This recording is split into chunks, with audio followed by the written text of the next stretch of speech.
한국만큼 5개 영역의 편차가 큰 나라가 있을까? 정치, 시민사회, 법, 관료제, 경제 이런 발전 수준의 격차가 뒤죽박죽 영역 불화에 지금 한국은 몸살을 앓고 있다.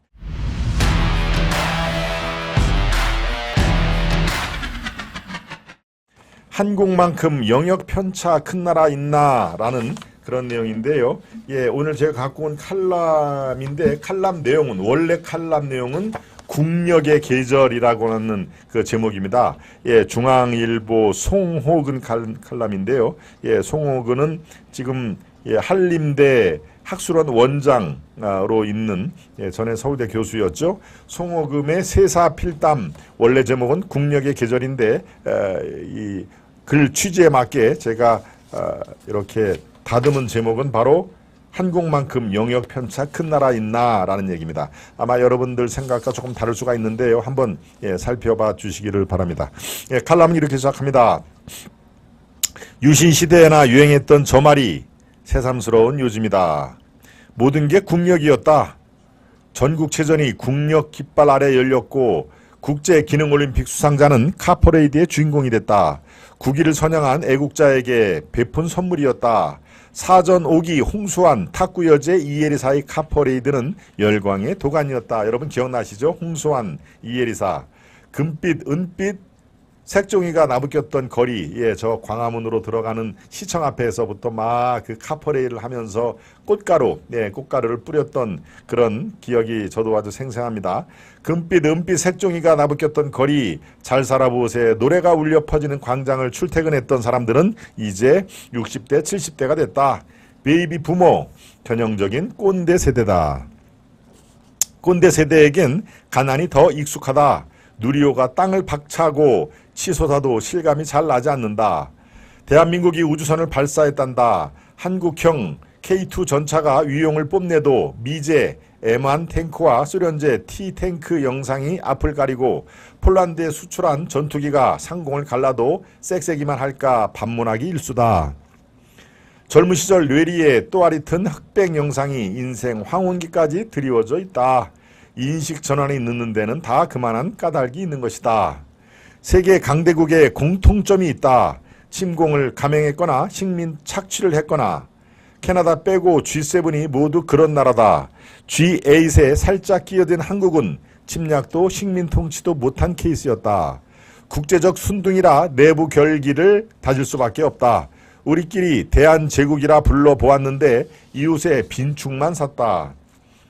식민시대엔 국혼으로 서름을 달랬고 군부 독재 땐 중단 없는 전진구호에 주먹을 불끈 쥐어야 했다.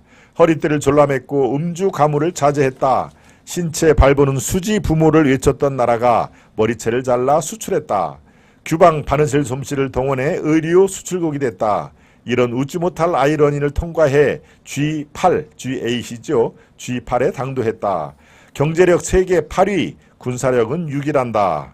쌍전벽해인데 인생의 짐과 사회적 여건은 그리 나아진 게 없다고 느낀다. 6월 7일 한국이 UN 안보리 비상임이사국에 진출했다. 이번에는 견제를 받았다는 후문이다. 2012년에 193개국 중 3분의 2 찬성 기준을 겨우 넘었다. 이번에는 단독 후보, 향후 2년간은 유엔의 막강한 백으로 한반도 전쟁 가능성은 훨씬 낮아졌다. 60대, 70대의 눈으로 지금까지의 여정을 돌아보면 운칠 기삼이란 말이 떠오른다. 운이 3할, 노력과 기량이 7할. 며칠 전 우크라이나 댐 붕괴로 죄 없는 마을들이 수장됐다. 왜 유엔군을 파견하지 못할까? 유엔군 파견은 한국이 유일무이, 앞으로도 없을 것이다. 1950년 6.25 전쟁 당시 상임이사국 5개국 중 러시아가 불참 통보를 했다. 천운이었다. 최빈국 한국이 수출 대국이 된 데도 운이 따랐던 것이다. 전후 미국이 주도한 GATT, 가트라고 그러죠. 가트. 세금과 관세에 관한 일반 협정, 그것이 가트입니다. GATT. 가트 덕분이었다. 한국은 가트 최회국으로 지정돼 미국 시장에 면세품을 팔았다. 30년간 천운을 누린 것이다. 1970년대 중동 특수, 1990년대 중국 개방도 숨통을 틔운 행운이었다.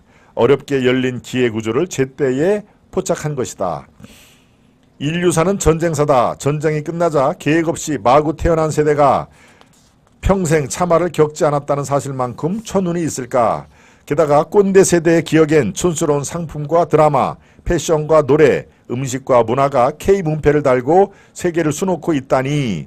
한강교 패션워크? 쓸쓸한 너의 아파트를 찾아가는 밤비 내리던 달이었는데, 유행가 가사를 이렇게 살짝 집어넣은 겁니다. 밤비 내리던 영동교회, 제3 한강교 뭐 이 얘기 우리 유행 가사 있죠. 또 쓸쓸한 너의 아파트, 윤수일인가요? 윤수일이 노래했던 아파트라는 노래를 슬쩍 집어넣은 겁니다.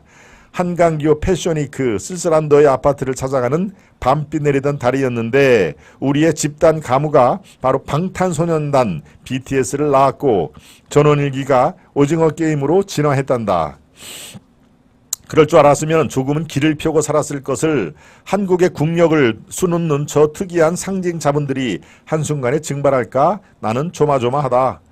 강대국의 흥망을 쓴 폴 케네디는 상징 자본을 예측 가능한 정부의 함수로 다뤘다. 누군가는 소프트 파워라 해도 사회가 단단해야 그것도 진화할 대운을 잡는다. 정치학자 에스모 굴루가 이를 레드킨 효과로 설명했다. 이제 학자니까 조금 어려운 용어가 나오죠. 레드킨 효과로 설명했다. 사회가 단합해 열심히 달려야 독주하는 국가를 따라잡을 수 있다는 게 바로 레드킨 효과. 그런데 36년의 민주화는 대의 정치가 아니라 일종의 대리 정치였다. 대리기사가 멋대로 달려도 방관할 수밖에 없는 통제 불능 정치. 대리기사가 바뀌듯 기존의 정책을 잇겠다는 정권은 없었다. 예측 불가 정권은 사분오열 사회를 낳았고, 성장할수록 각 세대의 짐들은 불어나고 청년 실업에서 노인 빈곤율까지 악화율을 걸었다. 기회구조는 자주 유실됐다. 정치권이 외친 민생은 항상 자기 변명에 불과했다. 네, 이제 칼럼의 막바지 부분입니다.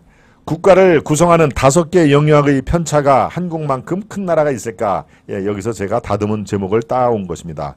한국만큼 5개 영역의 편차가 큰 나라가 있을까?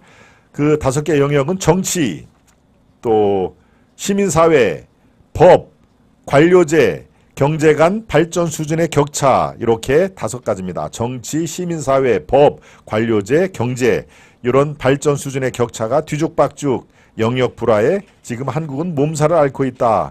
영역 간 불화는 불안 심리와 사회적 자본의 파탄을 부추긴다. 우리가 강대국, 이건 아직 갈 길이 먼 얘기다. 세계인들이 갈채를 보내는 저 빛나는 상징 자본이 김수영의 시처럼 어두운 대지를 차고 이륙하는 헬리콥터처럼 보이는 이유다.